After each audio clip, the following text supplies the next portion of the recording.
The marble floors of the Crimson Rose Hotel seemed to tilt beneath my feet, each step echoing too loudly in my wine-soaked consciousness. I pressed one hand against the silk-papered wall, feeling the texture shift under my trembling fingers like waves on water. The fundraising gala downstairs had been suffocating. Wealthy donors in designer gowns laughing at jokes I did not understand. Sipping champagne that cost more than my monthly rent while I balanced trays and smiled until my cheeks ached. But Sarah, my best friend and the only reason I had taken this catering job, had convinced me to stay for just one glass after our shift ended. One became three. Three became enough to make the chandelier lights blur into golden halos and my usual caution evaporate like steam. Room 2847, I muttered, squinting at the key card Sarah had pressed into my hand. She had arranged for us to use an employee restroom on the 28th floor. A small mercy after 10 hours in heels that had carved trenches into my ankles. The numbers on the doors swam before my eyes. 2843, 2845, 2847. The lock clicked open with a soft beep that seemed deafening in the hushed corridor. I stumbled inside, kicking off those torture devices masquerading as shoes before the door even closed behind me. The room was dark, illuminated only by the city lights bleeding through floor-to-ceiling windows. But something felt different, heavier. The air carried a scent I could not quite place. Expensive cologne, leather, and something darker, almost metallic, like copper pennies pressed against skin. I barely registered the wrongness before exhaustion dragged me toward what I assumed was a bed. My body collided with cool silk sheets that whispered against my skin. So different from the rough cotton I was used to. Heaven, pure heaven.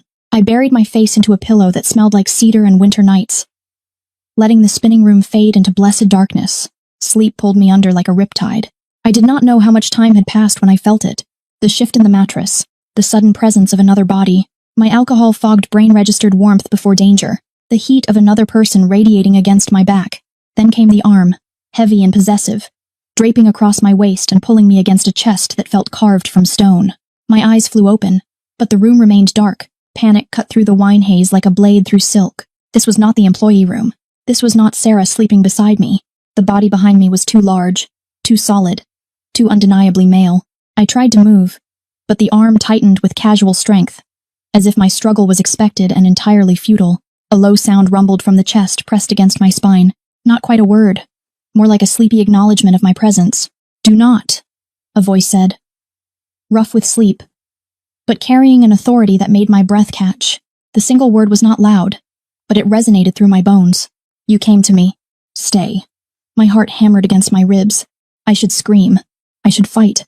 But something in that voice, in the absolute certainty of it, paralyzed me. The hand on my waist spread wider, fingers spanning the space between my ribs and hip with shocking familiarity, as though he had held me like this 1,000 times before.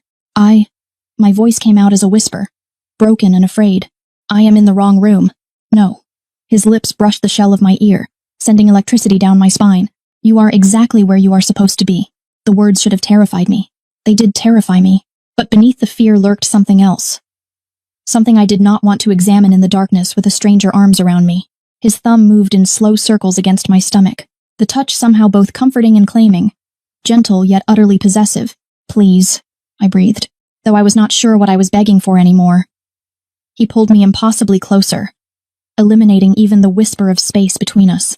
I could feel every plane of his body, the expensive fabric of his shirt, the steady rhythm of his heartbeat against my shoulder blade. When he spoke again, his voice carried something that sounded almost like wonder. "You smell like jasmine and rain," he murmured, his nose tracing the curve of my neck. "And you are shaking like a trapped bird." The comparison made me freeze. Trapped. That was exactly what I was. "I need to go," I said, trying to inject strength into my voice, and failing miserably. "No." The word was simple, final. His hand moved from my waist to tangle in my hair, fingers threading through the loose strands with a gentleness that contradicted the iron in his tone. "Sleep. We will talk when the sun rises. You cannot just—" "I can." The certainty in those two words was absolute, and I am.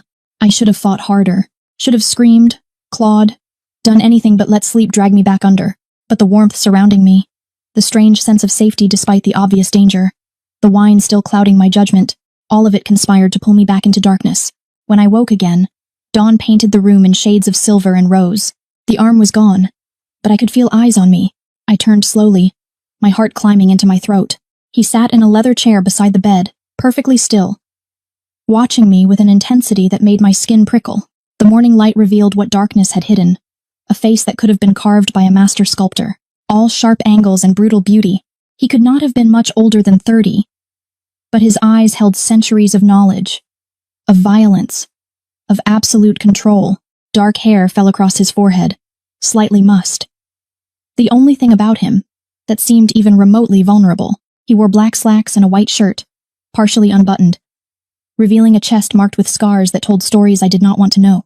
On the table beside him lay a gun, casual as a book, and 2 cell phones that kept lighting up with messages he ignored.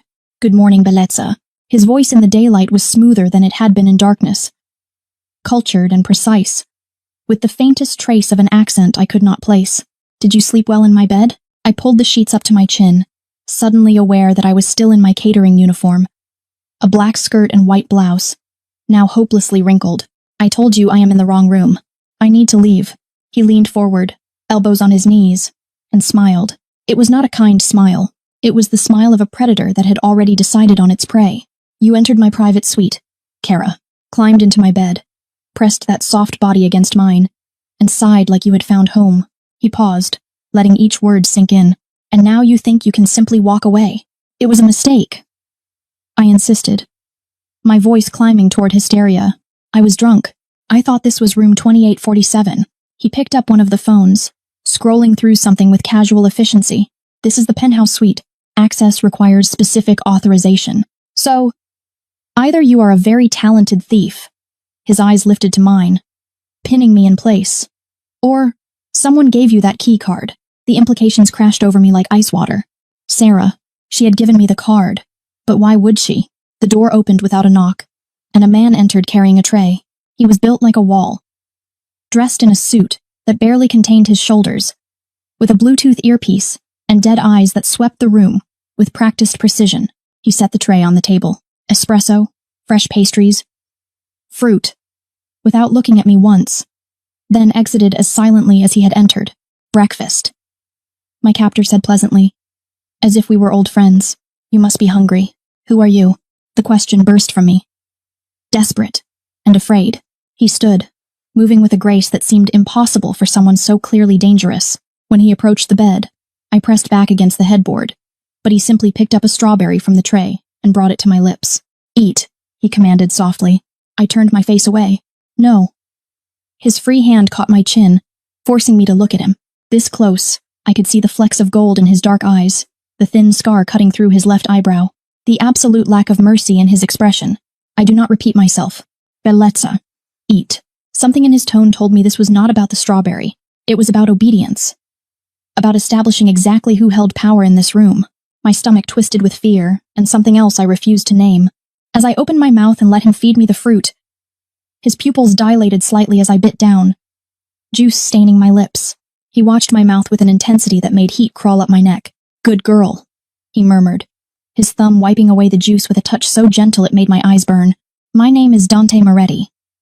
And you, little bird, who flew into my cage, are going to tell me everything." The name meant nothing to me then. I was just a girl working 3 jobs to afford a studio apartment in the worst part of town. I also sent money to my sick mother every month, and had never even gotten a speeding ticket. I had no idea that Dante Moretti's name made grown men cross themselves and check over their shoulders. I did not know that his family controlled half the city underground, that his word was law in places the police feared to go. All I knew was that I had made a terrible mistake, and the man watching me with hungry, possessive eyes had no intention of letting me leave. "I do not know anything," I whispered. He smiled again, and this time it reached his eyes, transforming his face into something even more dangerous. "Beauty with the promise of destruction. Then we will start with your name." He settled onto the bed beside me, close enough that I could feel his heat, and why someone would send an innocent creature like you into the monster lair.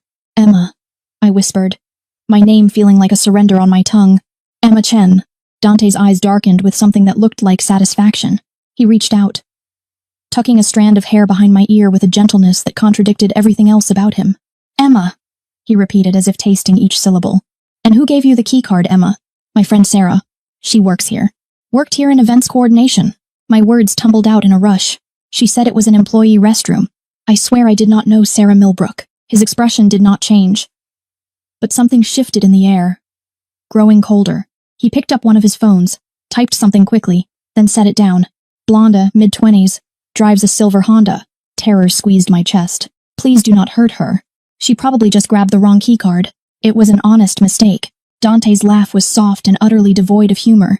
There are no honest mistakes in my world, Bellezza. Only calculated moves and the people foolish enough to make them. He stood walking to the window, his silhouette framed by the morning sun. Your friend has been feeding information to Marcus Castellano for 3 months. Guest lists, security rotations, access codes. The name Marcus Castellano meant nothing to me.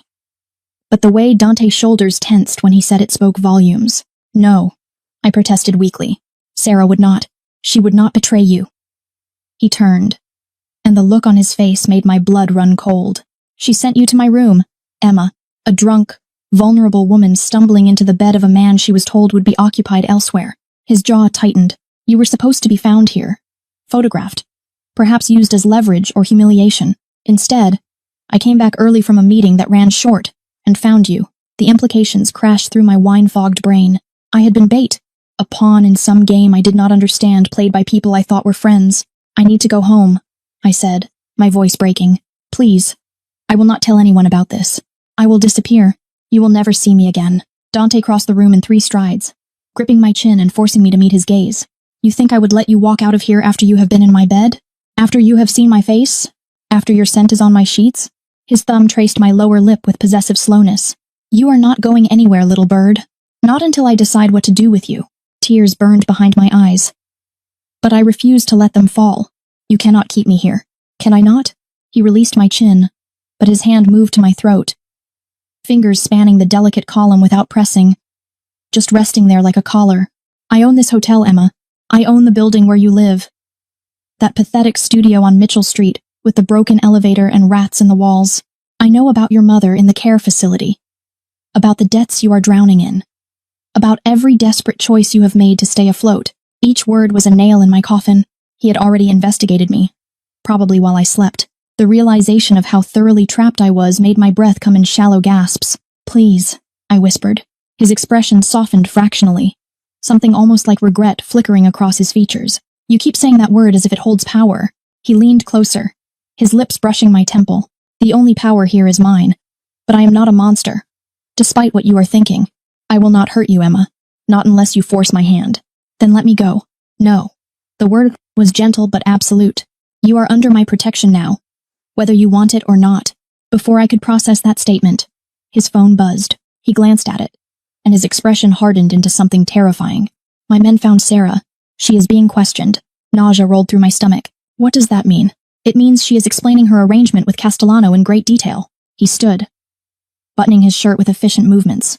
Marco will drive you to my residence. You will stay there while I handle this situation. Your residence? I scrambled off the bed, my bare feet hitting plush carpet. I am not going anywhere with you.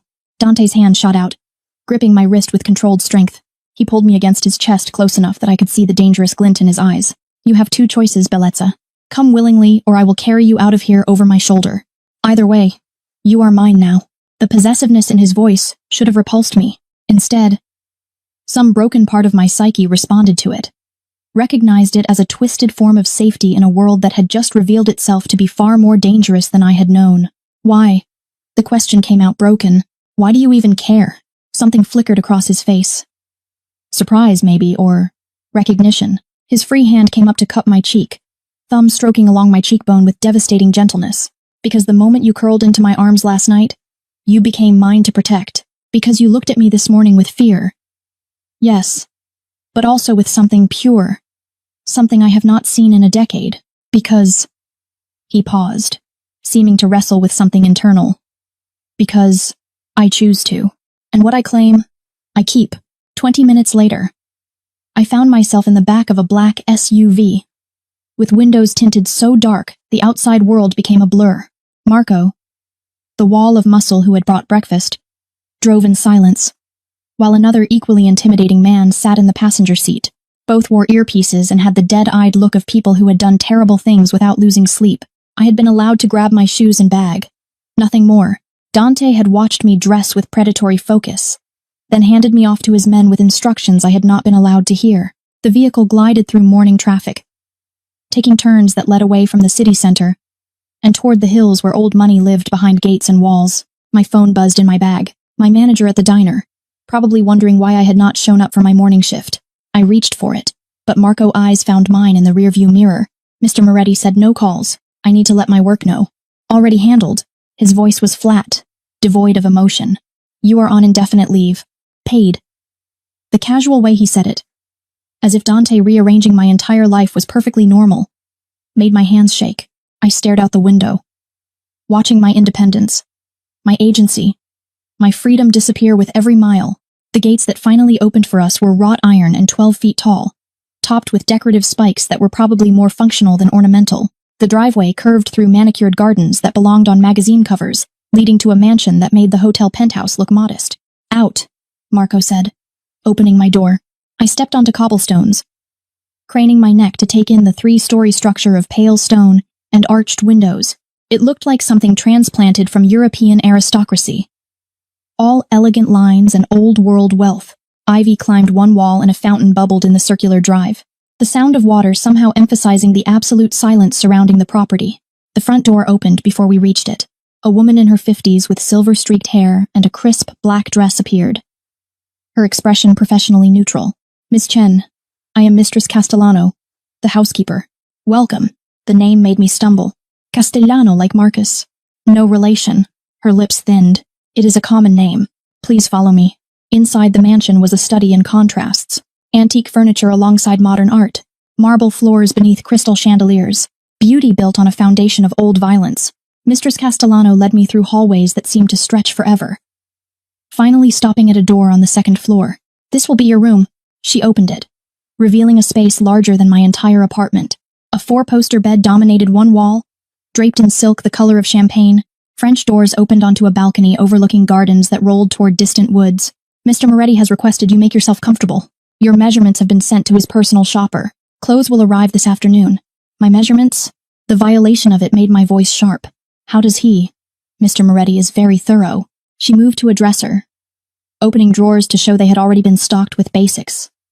Toiletries, undergarments in exactly my size, pajamas, lunch is at 1 o'clock, dinner at 7. You are free to move about the house and grounds.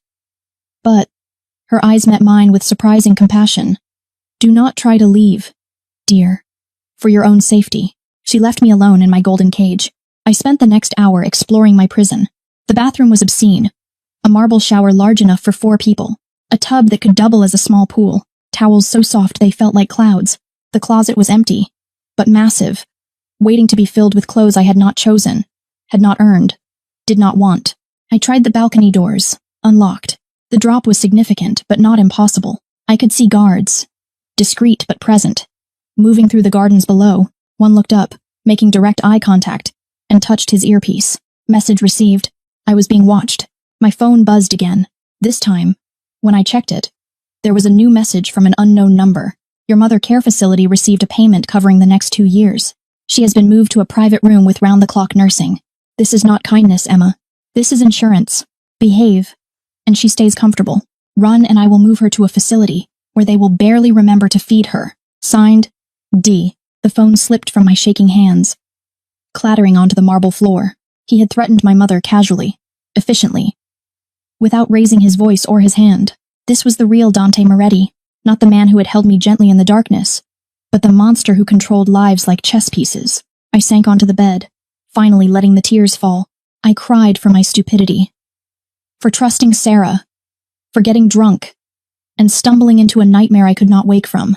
I cried because somewhere in the last few hours, I had started to feel something other than fear when Dante looked at me, and that terrified me more than anything else. When the sobs finally subsided, I found myself staring at my reflection in the mirror across the room.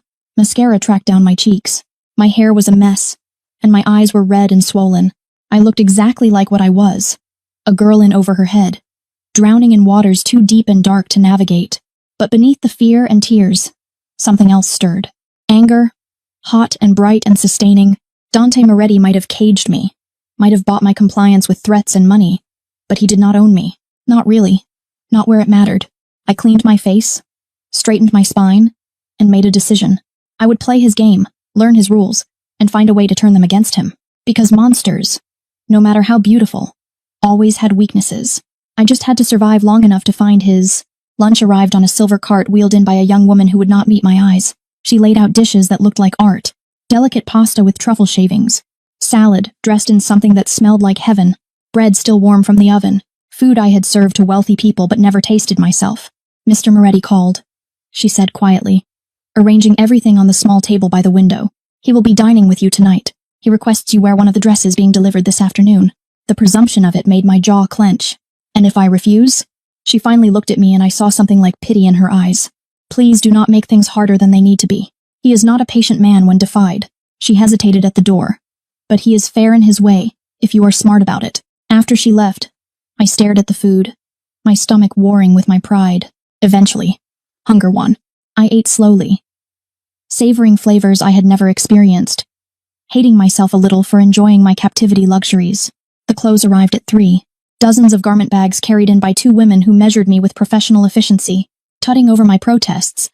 They left behind a wardrobe worth more than I would earn in 5 years. Designer dresses, casual wear, shoes that probably cost more than my car, everything in my exact size. Chosen by someone who understood my coloring, my shape, my style, better than I did myself. I chose the simplest dress for dinner, navy blue, modest neckline, hem that hit just above my knees. A small rebellion, picking the least provocative option. But when I looked in the mirror, even this simple dress transformed me. The fabric moved like water. The cut emphasizing curves I usually hid under loose uniforms and thrift store jeans. Dante arrived exactly at 7. I heard him before I saw him. Footsteps in the hallway. The murmur of voices. Then silence. The knock on my door was courtesy he did not need to extend. A gesture that somehow made everything worse. Come in, I said, proud that my voice did not shake. He entered and the air changed. He had showered and changed since this morning, now wearing charcoal slacks and a black shirt that emphasized his lean, dangerous frame. His hair was slightly damp, and I caught the scent of his cologne, that same cedar and winter nights that had clung to his pillow. His eyes traveled over me slowly, thoroughly, with an appreciation that made heat crawl up my neck. Beautiful, he murmured, though you would be beautiful in anything, or nothing. I crossed my arms over my chest. Is that what this is about? You want me in your bed? Something flickered across his face. Amusement. Maybe annoyance. He closed the distance between us with predatory grace, backing me against the wall beside the mirror. One hand came up to brace beside my head, caging me without touching. If I wanted you in my bed, Emma, you would already be there. His voice was low, intimate. This is about keeping you safe while I clean up the mess your friend created. Marcus Castellano does not forgive easily. Sarah gave him information that cost me 3 shipments and 2 good men.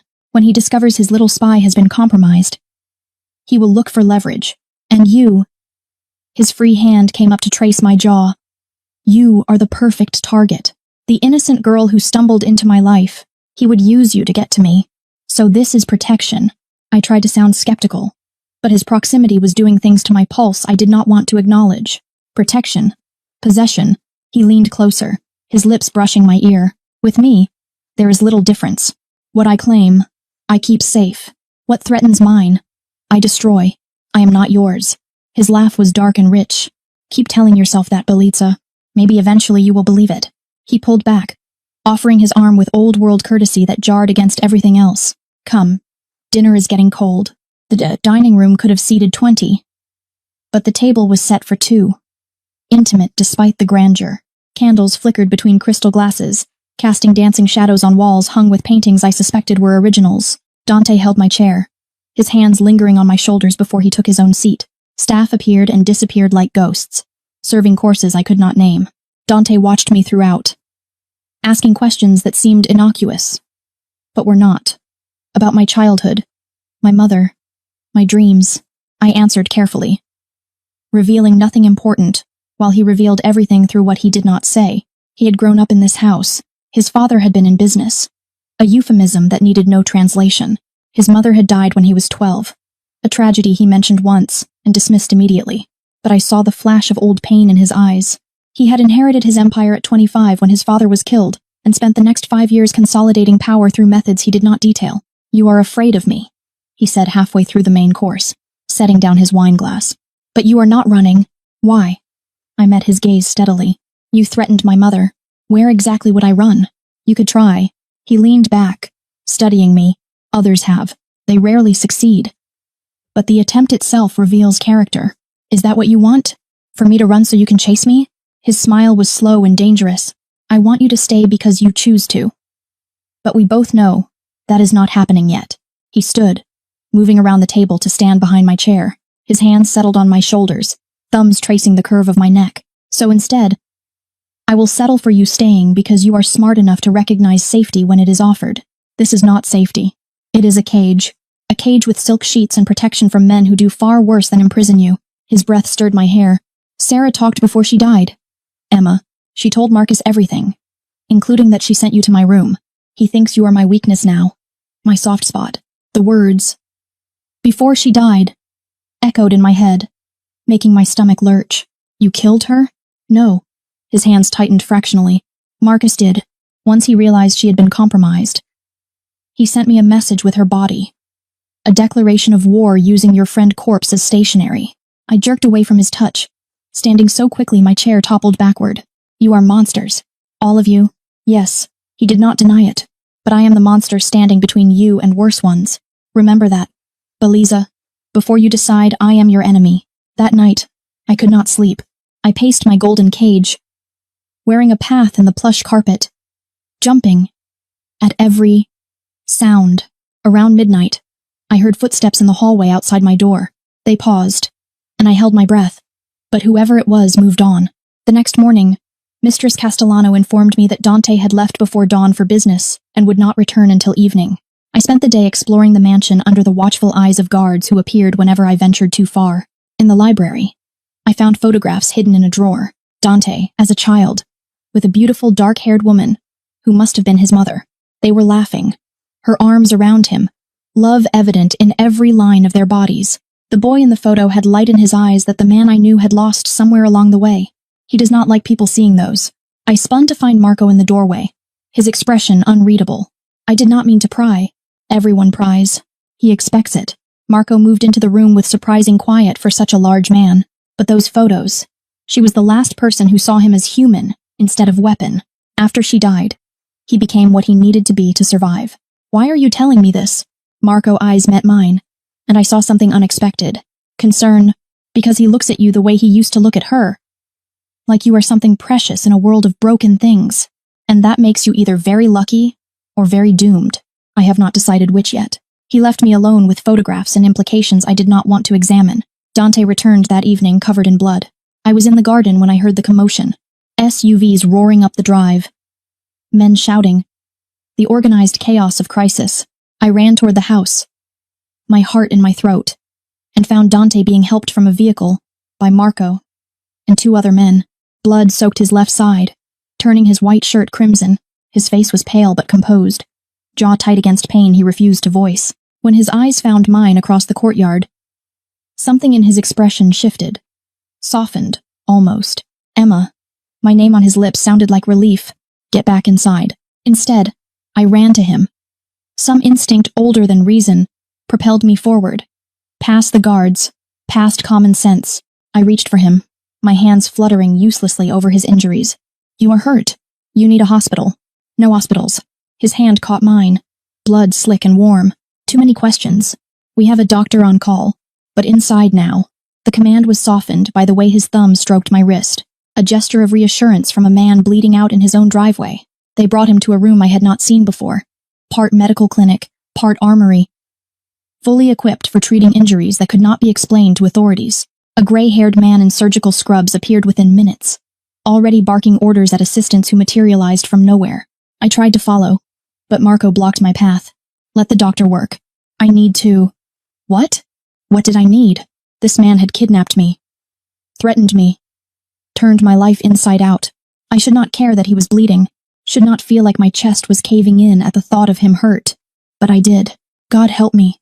I did. He will be fine, Marco said, not unkindly. This is not his first bullet. It will not be his last. 3 hours later, Dante appeared at my door, shirtless, bandaged from ribs to hip, but standing on his own. His skin was pale against the white gauze, emphasizing the scars I had glimpsed that first morning. A roadmap of violence survived.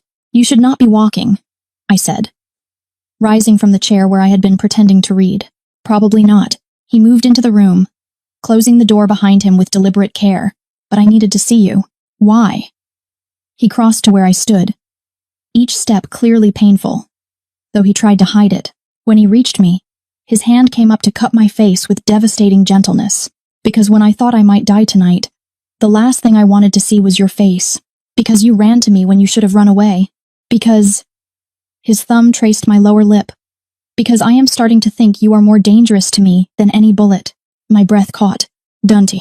He kissed me, not rough or demanding, but soft, almost questioning. His lips moved over mine with a tenderness that made my eyes sting with unshed tears. I should push him away, should remember he was my captor, my jailer, the monster who had upended my life. Instead, I kissed him back. My hands found his bare shoulders, careful of his injuries, and I poured everything into that kiss. Fear, anger, confusion, and something dangerously close to longing. He groaned against my mouth, deepening the kiss, his hand tangling in my hair with possessive hunger. When we finally broke apart, both breathing hard, his forehead rested against mine. You are mine, Emma, he whispered. Say it. I should refuse, should maintain the last shreds of my dignity and independence, but with his blood still under my fingernails and his taste on my lips, I whispered the truth that terrified me. I am yours. The next 6 weeks blurred together like watercolors in rain, beautiful and terrifying and impossible to hold on to. Dante healed slowly, stubbornly, refusing to rest as much as the doctor ordered.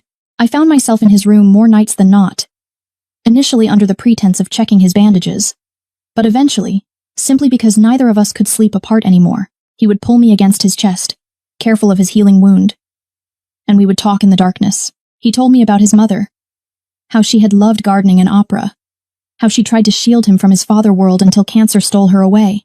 I told him about mine, the stroke that had left her unable to speak, how I had worked myself to exhaustion trying to afford her care, how I had failed anyway until he had intervened. You did not fail, he murmured one night, his fingers tracing patterns on my bare shoulder.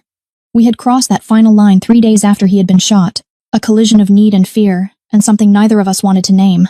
You were drowning, and no one threw you a rope. I just happened to be the one who noticed. You noticed because I literally fell into your bed. His laugh rumbled through his chest into mine. Fate has a twisted sense of humor. He pressed a kiss to my temple, but I am not complaining about the delivery method. During the days, while Dante handled his business, I explored my new existence. Mistress Castellano taught me which wines paired with which meals. Marco surprisingly became something like a friend, teaching me to shoot in the basement range because everyone close to the boss needs to know how to protect themselves. The other guards, Alessandro, Victor, Chen, slowly warmed to me, their initial suspicion fading into protective acceptance. I was becoming part of Dante world, and the realization should have terrified me more than it did, but it was the nights that undid me.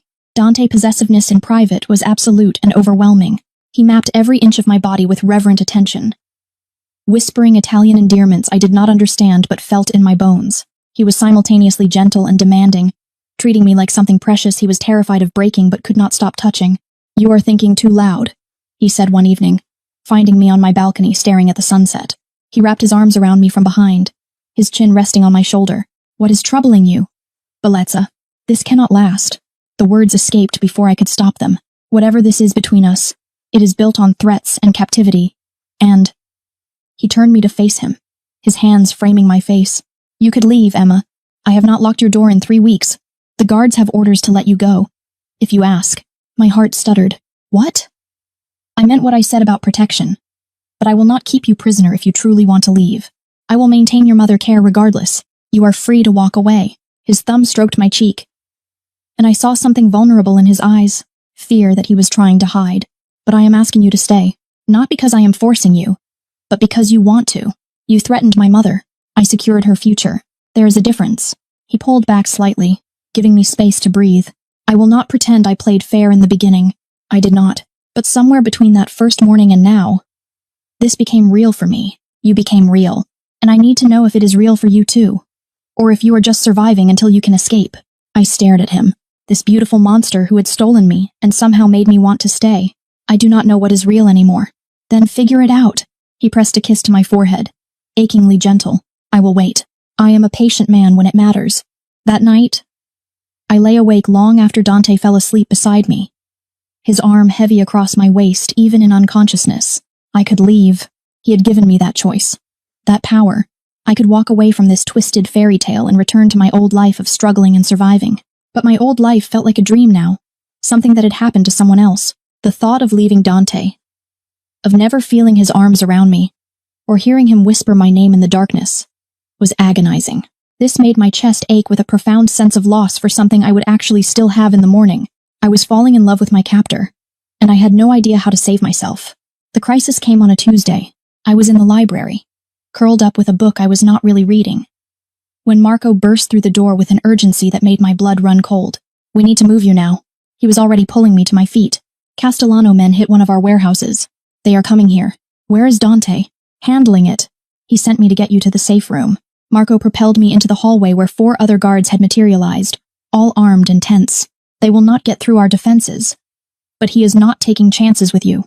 We had made it halfway down the grand staircase when the windows exploded.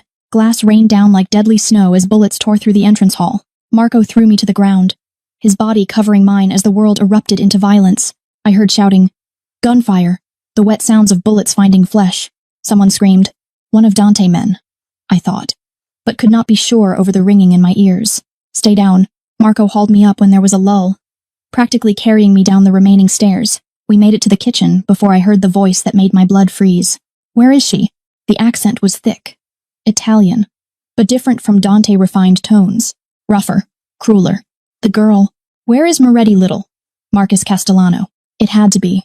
Marco shoved me toward a door hidden behind a pantry shelf. "Safe room. Code is 0412. Do not come out until Dante or I come for you." "Marco, go." He pushed me through and I heard the lock engage behind me before his footsteps retreated. The safe room was small, concrete, lit by emergency lighting. Monitors showed different areas of the house, all of them now filled with armed men fighting, bleeding, dying. I searched frantically for Dante among the chaos, but could not find him. Then one screen flickered, showing the entrance hall. Dante stood in the center of the carnage, flanked by his remaining guards, facing a man who could only be Marcus Castellano. They were talking, but I had no audio. I watched Dante face, cold, controlled, showing nothing, while Marcus gestured wildly, clearly furious. Then Marcus pulled out a phone, showed Dante something on the screen, and smiled. Dante's expression did not change, but I saw his hand tighten on his gun.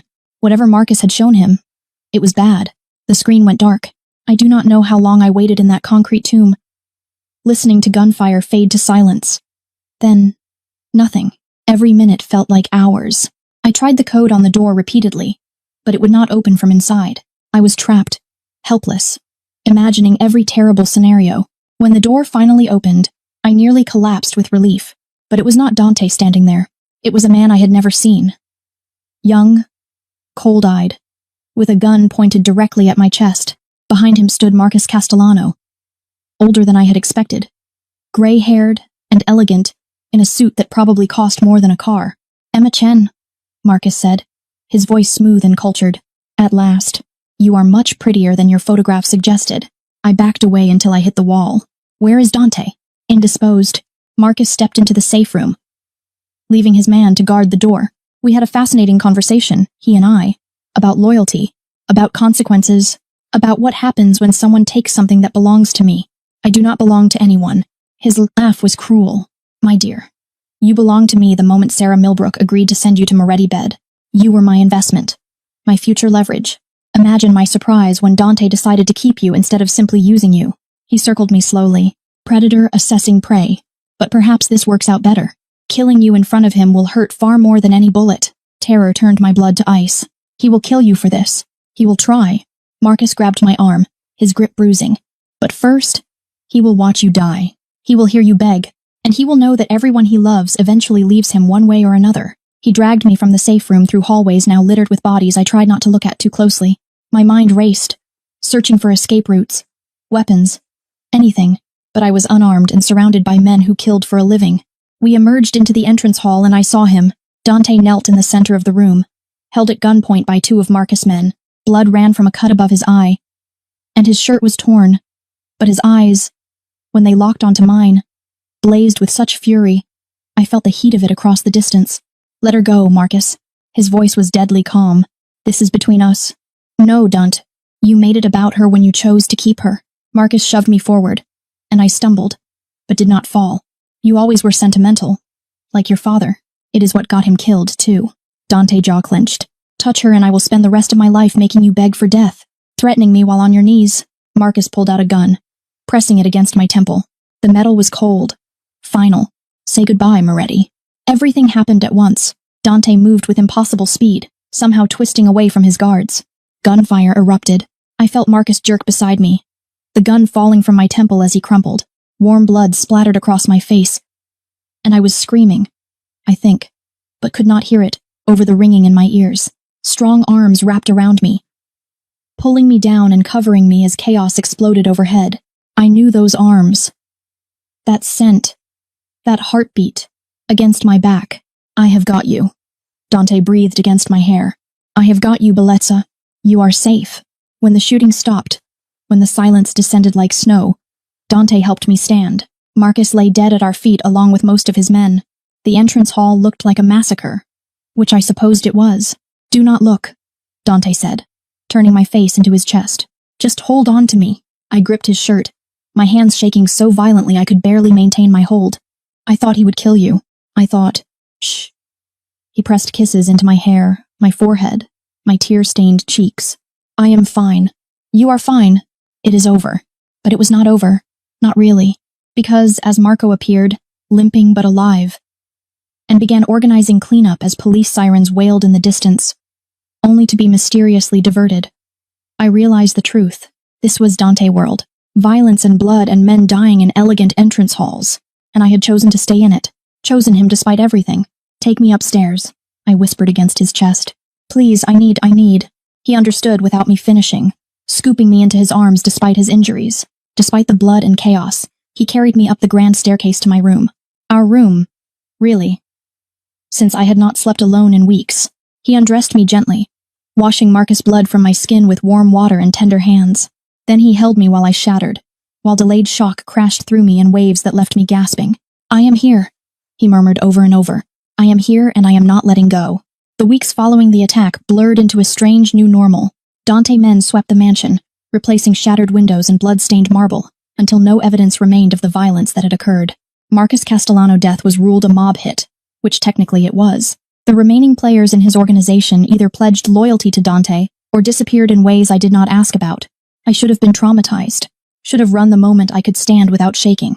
Instead, I found myself clinging tighter to the monster who had saved me, who looked at me like I was the only light in his dark world. You were thinking too loud again, Dante said one morning, finding me in the garden where I had taken to spending my afternoons. Spring had arrived, transforming the grounds into an explosion of color that his mother would have loved. I turned to face him, this beautiful, dangerous man who somehow owned pieces of me I had not known existed. I am thinking about staying. Something flickered in his eyes. Hope. Fierce and bright as opposed to running like I should have done months ago. I moved into his arms, letting him wrap himself around me like armor. I am supposed to be terrified of you. Of this life. But instead, I just keep falling deeper. His hand came up to tangle in my hair, tilting my face to his. Then fall, Bellezza. I will catch you. I will always catch you. He kissed me with aching tenderness. Marry me. I pulled back, certain I had misheard. What? Marry me. He said it again, stronger this time. Make it official. Make it forever. Let me give you my name, my protection, everything I have. His thumb traced my jaw. I know it is insane. I know I should give you more time, more normalcy. But I have never been good at denying what I want, and I want you permanently. My heart hammered against my ribs. Dante, this is crazy. We barely know each other. I know you cry at sad movies but pretend you do not. I know you send half your allowance to children charities anonymously. I know you are terrified of heights but went on the balcony anyway to see the sunset. I know the exact sound you make when I touch you right here. His hand traced a path that made me gasp. And I know that I would burn this city to ash before I let anything hurt you. So tell me, Emma, what else do I need to know? I stared at him. This man who had stolen me and somehow made me want to be stolen. The rational part of my brain screamed warnings. But my heart, my traitorous, foolish heart, whispered yes. Okay, I breathed. His eyes widened fractionally. Okay? Yes, I will marry you. I laughed at the absurdity of it. I must be insane. We are both insane. He kissed me then, deep and claiming, pouring everything into it until I could not remember why I had ever thought to refuse. When we finally broke apart, both breathing hard, he rested his forehead against mine. I love you, he said, the words rough and unpracticed, as if he had never said them before. I did not think I was capable of it anymore, but then you stumbled into my life drunk and terrified, and you have been unraveling me ever since. I love you too. The admission felt like jumping off a cliff, terrifying and exhilarating. Even though you are a criminal and a monster and you literally kidnapped me, I prefer aggressively courted. His smile was pure wickedness. And you walked into my room. Remember? Drunk by mistake. Best mistake of my life. He pulled a box from his pocket. Velvet. Antique. Clearly something precious. Inside sat a ring that made my breath catch. A deep blue sapphire surrounded by diamonds. Set in platinum, that had been worn smooth by time. This was my mother. And her mother before that. It is the only thing of value my father never touched. Never sold or traded. She made him promise it would go to someone worthy when I found her. Tears burned behind my eyes as he slipped it onto my finger. Perfect fit. As if it had been waiting for me. It is beautiful. You are beautiful. He kissed my knuckles just above the ring. And mine. Finally. Completely mine. We married 2 weeks later in the mansion garden under the same trees where his mother had planted roses decades ago. No guests except his most trusted men and Mistress Castellano, who cried through the entire ceremony. Dante wore a dark suit that made him look like a prince from a dangerous fairy tale. And I wore ivory silk that Mistress Castellano swore his mother would have loved. Marco stood as best man, surprisingly emotional for someone who killed people for a living. When Dante kissed me after we exchanged vows, simple platinum bands we had chosen together, I heard him mutter, "About damn time." That night, Dante carried me over the threshold of the master bedroom I had been slowly moving into anyway. He made love to me with devastating slowness, worshipping every inch of my body like I was something sacred. Whispering promises in Italian and English until I fell apart in his arms. Mine, he breathed against my throat. My wife, my Emma, yours, I agreed. No longer fighting the truth of it. Always yours. Life as Dante's wife was nothing like I had imagined. Yes. There was danger. Threats that materialized and were eliminated before I even knew they existed, thanks to his paranoid protection. Yes. There was violence he tried to shield me from, but that I inevitably glimpsed in bloodied knuckles and tense phone calls in the middle of the night. But there was also beauty. Dante spoiling me with trips to cities I had only dreamed of visiting. Learning Italian so I could understand when he whispered sweet things in the darkness. Watching him slowly soften. The monster becoming more man with each passing month. I started volunteering at a women's shelter. Using Dante money and connections to help women escape situations not unlike my own had been, minus the falling in love part. He never questioned my need for purpose beyond being his wife. Never tried to make me into something I was not. And then, 5 years after that drunken night that changed everything, I discovered I was pregnant. I told him in the garden on the anniversary of our first meeting. He had surprised me with a perfectly restored vintage motorcycle. I had mentioned once months ago that I had always wanted to learn to ride. The fact that he remembered such a small detail still made my heart ache. I have something to tell you, I said, watching him adjust the bike mirrors with boyish enthusiasm I rarely saw. If it is about the helmet color, I can get it changed. I am pregnant. He froze mid-adjustment, then slowly turned to face me. What? I pulled the test from my pocket, holding it out like proof. Almost 8 weeks. I wanted to be sure before I told you. For a moment, he just stared, and I could not read his expression. Fear crept in. What if he did not want children? We had never really discussed it.